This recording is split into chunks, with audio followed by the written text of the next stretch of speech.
ठीक है ना। But why the planets do not gate twinkle? तो स्टार्स को ट्विंकलिंग इफेक्ट, स्टार्स जो होते हैं वो ट्विंकल करते हैं या प्रतीत होते हैं, ट्विंकल करते नहीं है पर आपको दिखते हैं ट्विंकल करते हुए। पर प्लैनेट जो है, जो भी प्लैनेट आप यहाँ से अर्थ से देखते हैं, वो कोई भी आपको ट्विंकलिंग इफेक्ट करता हुआ दिखाई नहीं देगा, मतलब वो ट्विंकल नहीं करते हैं। तो उनके दो रीजन है। एक तो प्लैनेट जो होते हैं वो स्टार से डिस्टेंस, अर्थ और प्लैनेट के बीच की डिस्टेंस कम है, very less distance between earth and planet, very less distance as compare to stars, है ना। ऐसे मत कंपेयर करना, यूं तो डिस्टेंस बहुत ज्यादा है, प्लैनेट की डिस्टेंस अर्थ से बहुत ज्यादा है, ऐसा नहीं है, कम है।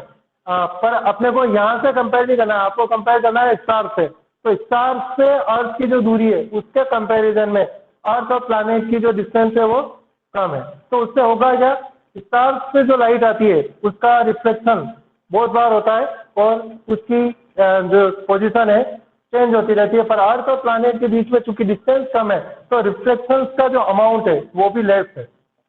जो लाइट आएगी यहाँ से उसका रिफ्लेक्शन क्या होगा, लेस अमाउंट में होगा।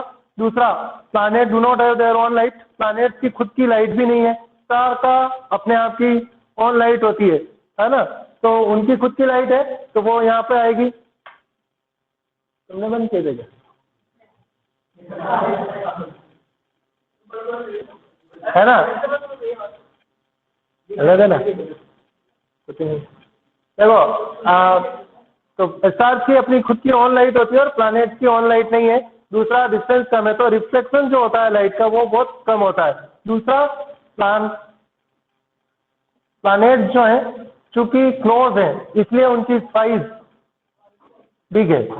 ऐसा नहीं कि स्टार प्लैनेट से बड़े नहीं है, नहीं, बहुत सारे स्टार्स हैं जो प्लैनेट से काफी बड़े हैं, है ना। तो साइज उनकी बड़ी है पर ये आपको अपीयर बड़े होते हैं, क्यों? क्योंकि इनकी डिस्टेंस आपसे अर्थ से कम है तो इनकी साइज आपको, जैसे चंद्रमा है, चंद्रमा आपके क्लोज है तो आपको बड़ा दिखाई देता है ना। दूसरे जैसे जुपिटर और ये ग्रह जो होंगे प्लैनेट्स हैं वो आपको छोटे दिखाई दे सकते हैं। तो इसका मतलब ये नहीं कि जुपिटर जो है इस मून से छोटा है, नहीं, वो उससे काफी गुना बड़ा है, पर चूंकि उनकी डिस्टेंस ज्यादा है तो वो साइज में आपको छोटा दिखेगा। तो प्लैनेट क्लोजर है तो इसलिए उसकी साइज बड़ी दिखती है। तो साइज बड़ी दिखती है तो होगा क्या, ये इतना बड़ा था। तो इनके अंदर जो पॉइंट चार्ज है जिनको आप कंसिडर कर सकते हैं, ऐसा मान सकते हैं ये सारे स्टार्स हैं जो पॉइंट चार्ज है जो इसके अंदर कंबाइंड है, इनकी साइज स्टार्स की बहुत छोटी होती है, ये स्टार्स है।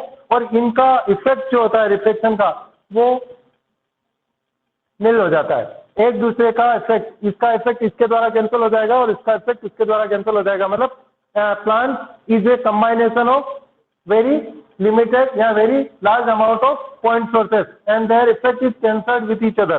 तो उनका इफेक्ट जो है रिफ्लेक्शन का, जो इफेक्ट ट्विंकलिंग का है, वो एक दूसरे से क्या हो जाएगा, कैंसिल हो जाएगा। और इसलिए प्लैनेट ट्विंकल करते हुए आपको प्रतीत नहीं होते हैं, जबकि स्टार्स जो होते हैं वो सारे स्टार्स ट्विंकल करते हुए दिखते हैं। तो दोनों का रीजन समझ में आ गया। स्टार्स की अपनी खुद की ऑन लाइट होती है और वो काफी दूर है और इसीलिए वहां से डिस्टेंस से जब एटमॉस्फेयर के जो स्टार की लाइट है आपके एटमॉस्फेयर में एंटर होगी तो रिफ्लेक्शन का जो अमाउंट है वो भी ज्यादा है ना। और उसी की वजह से वो इंटेंसिटी भी फ्लक्चुएट होती है, तो उनकी पोजीशन भी और उसकी intensity of light that is entered in our eyes is fluctuate, so they are twinkling या show the twinkling effect। But planet जो होते हैं वो क्लोज है और उनके बीच की डिस्टेंस जो है आपके अर्थ और प्लैनेट के बीच की चूंकि कम है तो रिफ्लेक्शन का अमाउंट भी कम होगा। दूसरा, प्लैनेट्स आपको अपीयर होते हैं, बड़े अपीयर होते हैं क्योंकि उनकी डिस्टेंस कम है। तो जो उनको आप ऐसा मान सकते हैं कि प्लैनेट जो है वो पॉइंट सोर्स का कंबाइनेशन है और सभी इंडिविजुअल पॉइंट सोर्स जो है स्टार के जैसा इफेक्ट दर्शाएंगे, पर एक दूसरे से लगभग उनका इफेक्ट जो होता है वो कैंसल हो जाता है और इसीलिए प्लैनेट्स आपको ट्विंकल करते हुए दिखते नहीं है। 195 पेज पे आपको लास्ट पैराग्राफ में दे रखा है, why don't the planet twinkles, the planets are much closer to the earth and are thus seen as extended sources. If we consider a planet as a collection of a large number of point-sized sources of light, the total variations in the amount of the light entering our eyes from all the individual point-sized sources will average out to zero, thereby nullifying the twinkling effect. तो दोनों reason है, एक तो close है और दूसरा इनको आप कलेक्शन मान सकते हैं पॉइंट चार्ज का। तो पॉइंट चार्ज के कलेक्शन की वजह से वो सारा इफेक्ट जो होता है ट्विंकलिंग वो एक दूसरे से कैंसिल हो जाता है और इसलिए प्लैनेट ट्विंकल नहीं करते हैं। ठीक है, फिर है आपका advance sunrise and delayed sunset. आपको ऐसा भी याद रखना पड़ेगा एटमॉस्फेरिक रिफ्लेक्शन की वजह से कौन कौन सी नेचुरल फिनोमिना होते हैं, तो वो सभी ट्विंकलिंग ऑफ स्टार है ना। और उसके अलावा एडवांस सनराइज और एडवांस डिलेड सनसेट है। स्कैटरिंग ऑफ लाइट आएगी तो उसके अंदर कौन कौन से टेंडल इफेक्ट है, why the sky colour is blue and colour of the sun at the sunrise and sunset वो है। तो नेक्स्ट है जो advance sunrise and delayed sunset, इसका मतलब क्या है, सन राइज आपको एडवांस में दिख जाता है, जब सुबह सुबह आपको सन दिखेगा तो वो एडवांस में दिख जाता है, इसका ड्यूरेशन है 2 मिनट का। और अगर सनसेट होने के बावजूद भी आपको सन दिखता है उसका ड्यूरेशन भी 2 मिनट है। तो 2 मिनट पहले आपको दिखेगा और 2 मिनट बाद तक दिखता रहेगा, है ना। तो एडवांस सनराइज मतलब होरिजन के नीचे है सन, तो उससे 2 मिनट पहले आपको दिख जाएगा और वो 2 मिनट बाद ऊपर आएगा ओरिजिन के। ओरिजिन का मतलब होता है सिटी, जहाँ से आप देख सकते हैं जो नॉर्मल चीज होती है, यहाँ से अगर आप देखेंगे तो ये आपकी ओरिजिन है, इसके नीचे आपको नहीं दिखेगा क्योंकि वो यहाँ से लेवल रहेगी। तो ओरिजिन से नीचे होने के बावजूद वो आपको 2 मिनट पहले दिख जाएगा और सनसेट होते समय वो ओरिजिन के नीचे जाने के बावजूद भी आपको 2 मिनट तक दिखाई देता रहेगा, मतलब 2 मिनट का वेरिएशन होता है। तो एडवांस सनराइज भी है तो भी 2 मिनट और डिलेड सनसेट ये भी इसी की एप्लीकेशन है। Advance sunrise and delayed sunset,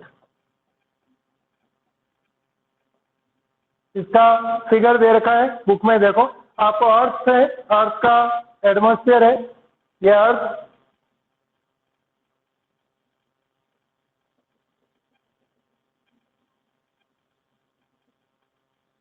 का एटमॉस्फेयर है और अर्थ के ओरिजिन जो स्ट्रेट लाइन यहाँ से बनेगी वो आपका ओरिजिन है और ओरिजिन से नीचे यहाँ पे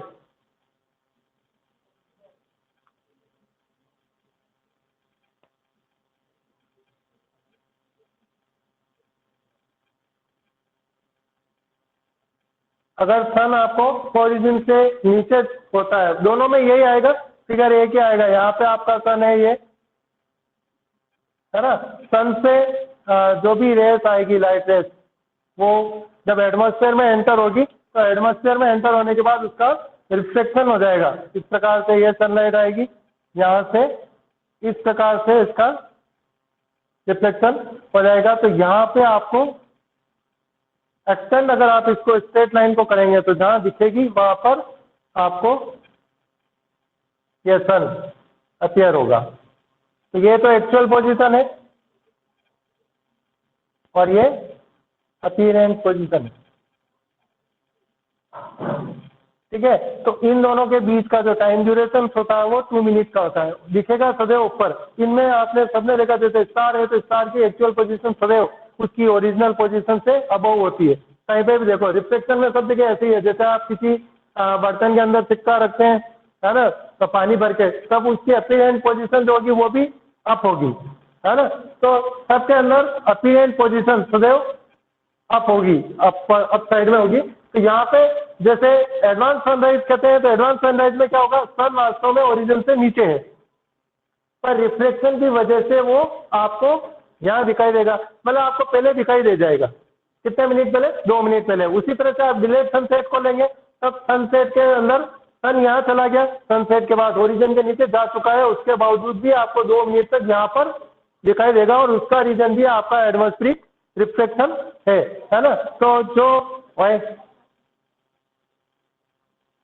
तो यहाँ पे आपकी सनलाइट है और सनलाइट जब एटमॉस्फेयर में एंटर होती है तो रिफ्लेक्ट हो जाती है और रिफ्लेक्शन की वजह से आपकी actual position will always be above then the origin, है ना। तो सनराइज भी एडवांस रहेगा और सनसेट डिलेड रहेगा, ठीक है ना। ये दोनों एप्लीकेशन आपके एटमॉस्फेरिक रिफ्लेक्शन की है, ट्विंकलिंग ऑफ स्टार और advance sunrise and delayed sunset. फिर नेक्स्ट टॉपिक है स्कैटरिंग ऑफ लाइट। सर हाँ सर आवाज नहीं आ रही है ढंग से।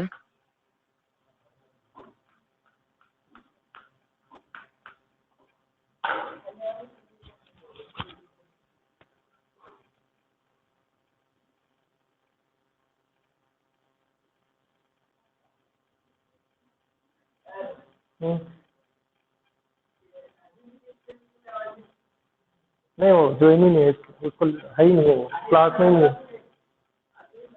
वो तो एक ही है ना, एक ही सिवा दूसरा कोई नहीं है, दो चार ही है, बाकी को ले ही नहीं रखा। बात वो तो चुप रहे। स्कैटरिंग ऑफ लाइट,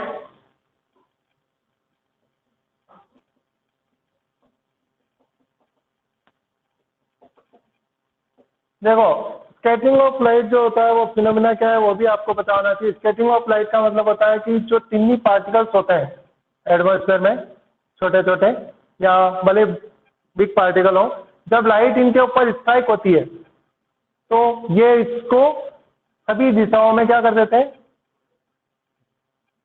स्कैटर्ड कर देते हैं, है ना। इस फिनोमिना को स्कैटरिंग ऑफ लाइट कहते हैं। Means the phenomena in which if light falls on the small or big particles of the dust, smoke or air, then this particle scatter the light in all directions. The phenomena is called scattering of light. मतलब अगर कोई छोटा सा particle है, ये अगर particle है, इसके ऊपर अगर लाइट गिरती है तो ये लाइट को चारों दिशाओं में क्या कर देता है, स्कैटर्ड कर देता है। और इस फिनोमिना को अपन स्कैटरिंग ऑफ लाइट कहते हैं। ये रिफ्लेक्शन नहीं है, reflection and scattering of light is different phenomena. Reflection में लॉस ऑफ रिफ्लेक्शन फॉलो होते हैं और वहां पे लाइट एक सिंगल डायरेक्शन में डेविएट हो जाती है। पर यहाँ पे क्या हुआ, लाइट रेज जो गिरेगी उस पार्टिकल के वो चारों डायरेक्शन में, मतलब सभी डायरेक्शन के अंदर स्कैटर्ड हो जाएगी। तो ये रिफ्लेक्शन नहीं है, लाइट का रिफ्लेक्शन नहीं है। रिफ्लेक्शन अलग चीज है। रिफ्लेक्शन में क्या होगा, ये आपकी सरफेस है और अगर यहाँ पे लाइट रेज गिरती है तो वो किसी भी एंगल से, जितना एंगल ऑफ इंसिडेंट है नॉर्मल ये है, तो उतने ही एंगल से वापस क्या हो जाएगी, रिफ्लेक्ट हो जाएगी। तो यहाँ पे स्कैटरिंग नहीं होती है, मतलब ये लाइट रेज गिरने के बाद चारों डायरेक्शन में डेविएट नहीं होती है। भले वो कॉन्केव मिरर हो या कॉन्वेक्स मिरर हो, उससे कोई फर्क नहीं पड़ता, जाएगी एक डायरेक्शन में किसी में भी। पर यहाँ क्या है, यहाँ पे आपका पार्टिकल उस लाइट रेज को चारों तरफ स्कैटर्ड कर देता है। जो भी चीज चमकती है वो स्कैटरिंग की वजह से चमकती है। जैसे कोई चीज डायमंड है तो डायमंड चमकने का कारण रिफ्लेक्शन नहीं है, वो स्कैटरिंग करता है। स्कैटरिंग का मतलब वो चारों डायरेक्शन में लाइट रेज को क्या कर देता है, स्कैटर्ड कर देता है, और इसीलिए वो आपको चमकता हुआ दिखाई देता है। तो it means reflection and scattering are the different phenomena. Reflection अलग चीज है और स्कैटरिंग अलग चीज है। और स्कैटरिंग में इसीलिए लॉस ऑफ रिफ्लेक्शन का फॉलो नहीं होगा, यहाँ पे किसी भी नियम का फॉलो नहीं होता है ना। मतलब किस डायरेक्शन में गिरेगी, किस डायरेक्शन में जाएगी, इसका कोई वो नियम नहीं है, क्योंकि स्कैटरिंग किसी भी डायरेक्शन में हो सकती है। तो लॉस ऑफ रिफ्लेक्शन अप्लीकेबल नहीं है। क्यों अप्लीकेबल नहीं है, क्योंकि ये रिफ्लेक्शन ही नहीं है, स्कैटरिंग है। तो स्कैटरिंग ऑफ लाइट समझ में आ गया। द फिनोमिना इन विच है small particles, small or large, big particles scatter the light in all direction. The phenomena is called scattering of light. इसका फर्स्ट जो एप्लीकेशन है, the first application is Tyndall effect. देखो ninth में पढ़ रखा है, class ninth में टेंडल effect class ninth में भी आया था। सॉल्यूशन, कोलॉइडल एंड सस्पेंशन, है ना। तो टेंडल इफेक्ट दोनों शो करते हैं,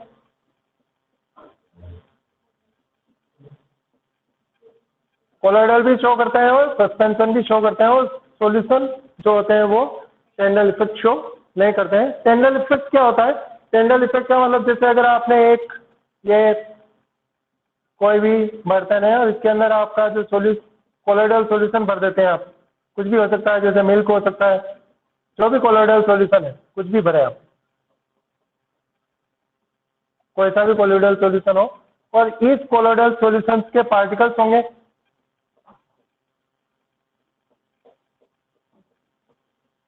है ना। तो जब आप लाइट रेज इसके ऊपर स्ट्राइक करते हैं, है ना, तो ये क्या करते हैं, इस लाइट को स्कैटर कर देंगे। जैसे लाइट रेज इन पार्टिकल्स पे गिरेगी और ये पार्टिकल्स उसको क्या कर देते हैं, चारों डायरेक्शन में स्कैटर्ड कर देते हैं हर एक पार्टिकल।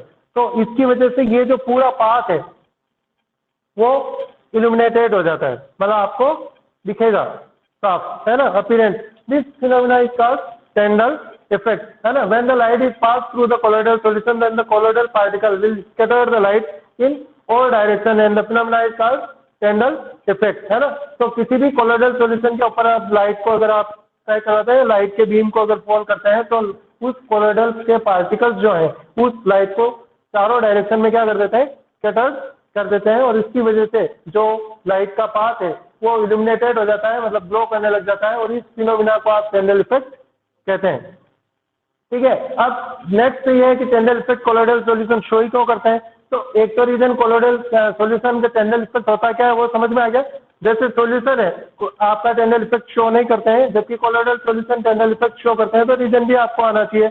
बट वाई, तो इसका मतलब यह है कि एक स्पेसिफिक साइज होती है वो होनी चाहिए पार्टिकल की, एक निश्चित रेंज से बड़ा अगर पार्टिकल है तो ही वो आपका टेंडल इफेक्ट शो कर सकता है। और अगर उस पार्टिकल की साइज बहुत ज़्यादा छोटी है और वो इतना बड़ा नहीं है कि लाइट की स्कैटरिंग कर सके, तो टेंडल इफेक्ट शो नहीं होगा। इट मीन सॉल्यूशन के जो पार्टिकल साइज है वो इतनी स्मॉल है कि वहां पे अगर वो लाइट स्ट्राइक करती है तो वो इसकी स्कैटरिंग करता ही नहीं है ना। तो अगर वो उसकी पार्टिकल साइज बहुत ज़्यादा छोटी है और वो अगर स्कैटरिंग नहीं करेगा तो टेंडल इफेक्ट भी शो नहीं करेगा। पर कोलोइडल और सस्पेंशन के अंदर पार्टिकल की साइज इतनी बड़ी होती है कि वो लाइट को क्या कर सके, स्कैटर कर सकते हैं, और इसीलिए कोलोइडल सॉल्यूशन और सस्पेंशन सभी आपके टेंडल इफेक्ट को शो करेंगे। इनके सिंपल एग्जांपल्स जो है नॉर्मल वे में भी आप बहुत सारे एग्जांपल देखते हैं। जैसे अगर आपका कमरा बिल्कुल बंद है और कमरे में केवल एक सिंपल लाइट का एक केवल मात्र ओपनिंग हो जहाँ पे जैसे खिड़की हो सकती है या कुछ भी, तो वहां से जो लाइट आएगी उसमें आपको सारे डस्ट पार्टिकल विजिबल रहेंगे, सारे डस्ट पार्टिकल आपको क्लियर दिखेंगे, और वो डस्ट पार्टिकल की विजिबिलिटी केवल उस लाइट की स्कैटरिंग की वजह से है ना। बाकी तो अगर बंद कमरा था उसके अंदर भी बहुत सारे डस्ट पार्टिकल थे पर आपको नहीं दिख रहे, दिखते ही नहीं है। पर जो लाइट रेस आ रही है उसके अंदर जो डस्ट पार्टिकल घूम रहे हैं वो आपको सभी दिखते हैं। उसका रीजन केवल उन्हीं की वजह से है क्योंकि वो डस्ट पार्टिकल उस लाइट को क्या कर देते हैं, स्कैटर कर देते हैं। तो जो पाथ जिसमें लाइट आ रही है वो पूरा का पूरा इल्यूमिनेटेड हो जाता है, और वो फिनोमिना भी टेंडल इफेक्ट कहलाता है। जैसे कोई दूसरा नेचुरल एग्जांपल जैसे डेंस फॉरेस्ट होता है, तो फॉरेस्ट के अंदर नीचे अगर आपका जो प्लांट्स है वो इतने क्लोज है कि सनलाइट प्रॉपर अमाउंट में नीचे एंटर नहीं हो पाती है, तो नीचे आपका अंधेरा रहेगा। और वहां पे अगर लीव के बीच में कोई गैप है तो वहां से जो सनलाइट आएगी उसके अंदर भी आपको डस्ट पार्टिकल बिल्कुल क्लियर दिखेंगे और वो पाथ आपको इल्यूमिनेटेड दिखेगा। वो भी टेंडल इफेक्ट का एग्जाम्पल है। तो वो नेचुरल है, नेचुरल कंडीशंस में भी आपको टेंडल इफेक्ट दिख सकता है, और एक्सीडेंटली भी आप टेंडल इफेक्ट को कर सकते हैं। तो ये किसकी वजह से हो रहा है, स्कैटरिंग ऑफ लाइट की वजह से, है ना। नेक्स्ट है why is the colour of the clear sky blue, है ना। तो आपको ब्लू कलर का स्काई क्यों दिखता है, स्काई का कलर होता ही नहीं है। स्काई क्या होता है, कुछ नहीं, स्पेस है, और स्काई का कोई कलर नहीं होता है ना। वो ब्लैक कलर दिखेगा, आप अप में जाएंगे पर यहां से देखेंगे तो स्काई जो है वो ब्लू कलर का दिखता है।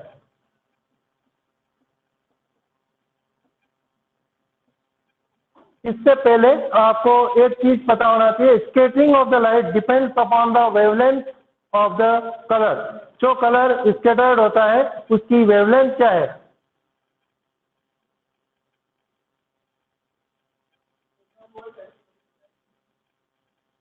हाँ, तो वेवलेंथ स्कैटरिंग ऑफ लाइट जो होती है वो डिपेंड करती है किसके ऊपर, वेवलेंथ ऑफ लाइट पर। Is directly proportional wavelength of light, मतलब लाइट की जितनी ज्यादा वेवलेंथ है उसकी स्कैटरिंग उतनी, डायरेक्टली नहीं, इन्वर्सली है। शॉर्टर की ज्यादा होती है स्कैटरिंग और उनकी कम होती है, इन्वर्सली प्रोपोर्शनल है ना। वेवलेंथ जितना ज्यादा होगा उसकी स्कैटरिंग उतनी ही कम होगी। इट मीन्स आपका कलर जो है विजुअल, ये कलर दिखेंगे आपको, बाकी के कलर तो आपको दिखेंगे ही नहीं, उनसे आपको वेव लेना देना ही नहीं है। तो सबसे ज्यादा वेवलेंथ कौन से कलर की होती है, मैक्सिमम वेवलेंथ कौन सा कलर की होती है, रेड कलर की, और यह सबसे कम डेविएशन शो करता है, मतलब इसकी स्कैटरिंग भी लेस होगी। सबसे कम स्कैटरिंग कौन सा कलर शो करेगा, रेड कलर। तो क्योंकि इसकी वेवलेंथ क्या होती है, मैक्सिमम होती है। और ये जो है वोयलेट, इंडिगो और ब्लू जो इस एंड पे है उनकी मिनिमम वेवलेंथ है।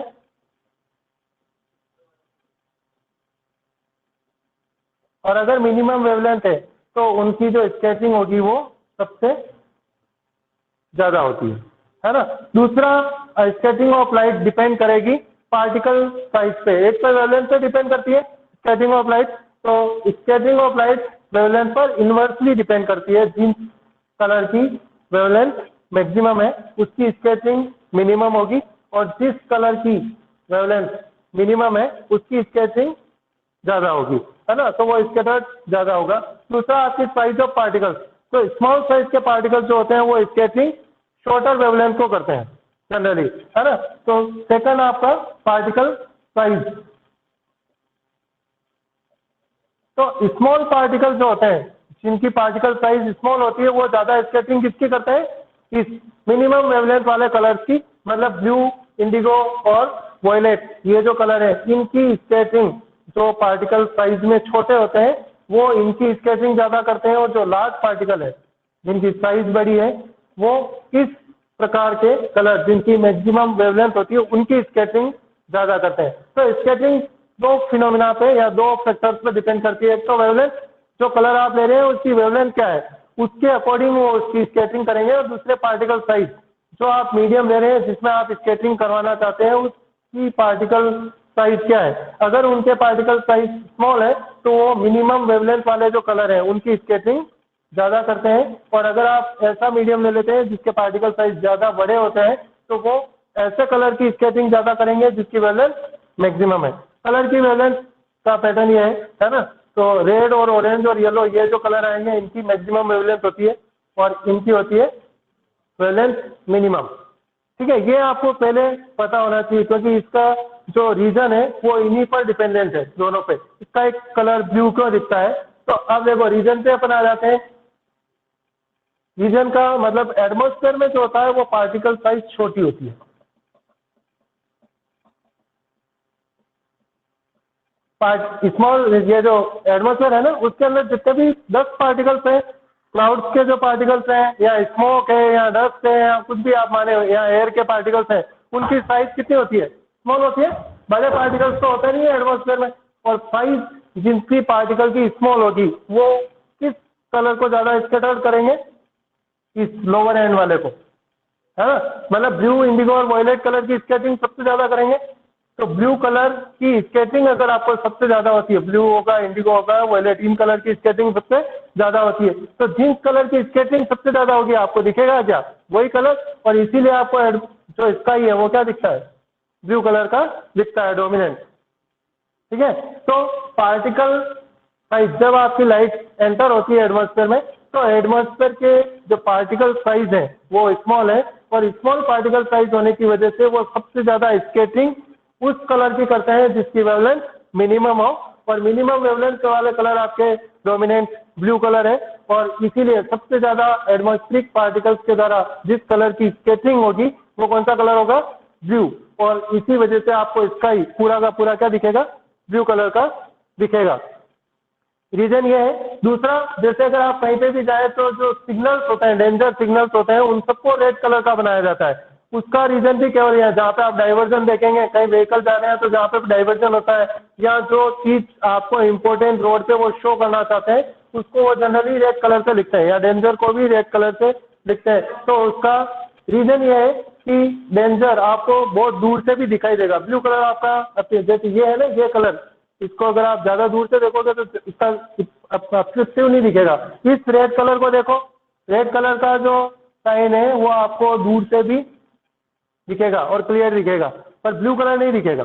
ब्लू कलर में इस रिकॉर्डिंग में भी देखना, ब्लू कलर इतना साफ आपको दिखेगा नहीं, कम दिखेगा। तो उसका रीजन केवल यह है, रेड कलर जो होता है उसकी स्केचिंग कम होगी, स्केचिंग कम होगी तो वो ज्यादा दूर तक आपको अपीयर करेगा, दिखेगा, है ना। तो रेड सिग्नल्स और ये जो आपके डेंजर सिग्नल्स है वो रेड कलर से बनाने का कारण ये है कि उसकी रेड कलर की वेवलेंथ मैक्सिमम होती है, और वेवलेंथ मैक्सिमम होने की वजह से उसकी उस कलर की स्केचिंग सबसे कम होती है, और इसीलिए वो बहुत लॉन्ग डिस्टेंस से भी विजिबल रहेगा वो कलर, है ना। तो बहुत दूर से ही आप उसको देख सकते हैं, पर अगर उसकी स्केचिंग ज्यादा हो जाती है तो वो कलर आपको पास आने पे दिखेगा। तो पास आने पे कोई चीज आप बताएंगे तो वो ज्यादा इफेक्टिव नहीं है। रोड पे बहुत पहले पता चल जाना चाहिए डाइवर्जन है या नहीं है, या कोई लेंस सिग्नल है कि नहीं है। तो इसीलिए आप रेड कलर को प्रिफर करते हैं और ब्लू कलर का स्काई आपको क्या दिखता है वो समझ में आ गया। अब अगर आप एटमॉस्फेयर को ऑब्सेंट कर देंगे या आप मून पे चले जाएं या आप स्पेस में चले जाएं तब आपको कलर स्काई का ब्लू नहीं दिखाई देता है, क्योंकि स्काई का कलर ब्लू होता नहीं है, दिखता है आपको, ये नहीं वो वहां पे आपको क्या दिखेगा, ब्लैक कलर का, लाल ब्लैक कलर, हाँ ब्लैक कलर का दिखेगा, क्योंकि वहां पर एटमॉस्फेयर एब्सेंट है और एटमॉस्फेयर एब्सेंट होने की वजह से उस पार्ट जो लाइट है इसकी स्केटिंग नहीं होगी और स्केटिंग नहीं होगी तो आपको केवल ब्लैक कलर दिखाई देगा। तो स्पेस तो आपको कहीं से भी स्पेस से देखेंगे स्काई तो आपको ब्लैक कलर का दिखाई देगा। ठीक है, नेक्स्ट है colour of the sun at sun rise and sunset. Sunrise और सनसेट पे जो कलर है सन का,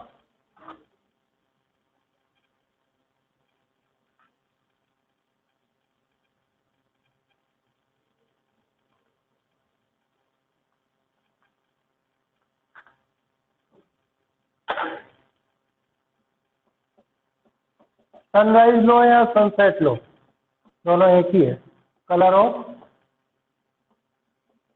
सन एट सनराइज और सनसेट। तो देखो सनराइज और सनसेट के समय आपकी अर्थ और सन की डिस्टेंस मैक्सिमम होती है ना। अर्थ ये है और ओरिजिन के पास अगर सन है यहाँ पे, तो इस समय जो डिस्टेंस है भले वो सन राइज के समय लो यहाँ पे और ये सनसेट के समय लो, यहाँ पे सन आ जाएगा, ये सनसेट के समय है ना, इन दोनों के बीच की डिस्टेंस मैक्सिमम है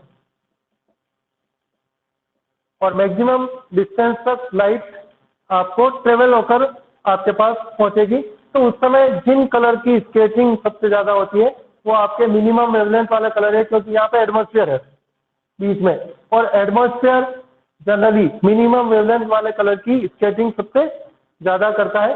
तो उसकी वजह से ये जो कलर है वो सब स्कैटर्ड हो जाएंगे, है ना, तो वो आपको दिखेंगे नहीं और आपका जो डोमिनेंट कलर जो बचेगा, जो लाइट रेस आपके पास पहुंचेगी, मतलब यहाँ से जब लाइट रेस ट्रेवल करेगी आप तक, तब बीच में सारे कलर जिनकी वेवलेंथ मैक्सिमम है वो स्कैटर्ड हो जाएंगे और आपके पास जो कलर पहुंचेगा वो डोमिनेंट मैक्सिमम वेवलेंथ वाला पहुंचेगा जो रेड ऑरेंज या येलो कलर का होगा। तो सनराइज और सनसेट के समय जो कलर है आपको डोमिनेंट दिखेंगे कौन से, रेड ऑरेंज और येलो कलर दिखेंगे, है ना। इसीलिए आपको सनसेट के समय और सनराइज के समय जो उसका कलर है सन का वो आपको वहां पे आसपास सभी आपको रेड या ऑरेंज कलर ही दिखेंगे।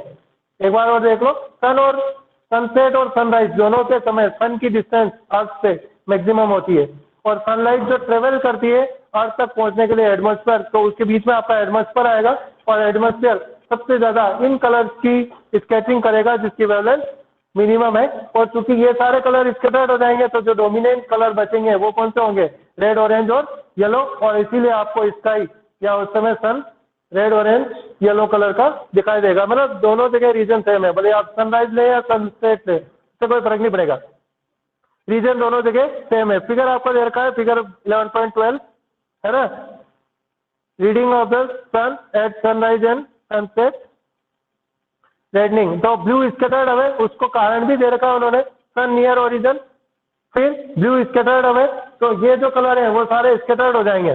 ठीक है, फिर बचेगा कौन सा, सन अपीयर्स रेडिश, तो डोमिनेंट कलर कौन सा बचेगा, रेड ऑरेंज और येलो, और इसीलिए आपको सन क्या दिखेगा उस समय, रेडिश कलर का दिखेगा। पर जब मिड डे है, जब दिन की 12 बज रहे हो या 1 बज रहे हो, तो उस समय आपका सन यहाँ होगा, आप बिल्कुल आपसे ये जो डिस्टेंस है ये कम है और ज्यादा उसका स्केचिंग लाइट की होगी नहीं, क्योंकि एटमॉस्फेयर की डिस्टेंस शॉर्ट हो जाएगी और डिस्टेंस शॉर्ट होने की वजह से सभी कलर का स्केचिंग जनरली नहीं हो पाएगी। तो उस समय आपको सन व्हाइट कलर का दिखेगा, कलर नहीं दिखेंगे उस समय, क्योंकि स्केचिंग नहीं है और स्केचिंग की जो अमाउंट है वो कम है और उस समय जो कलर दिखेगा आपको व्हाइट कलर का दिखेगा।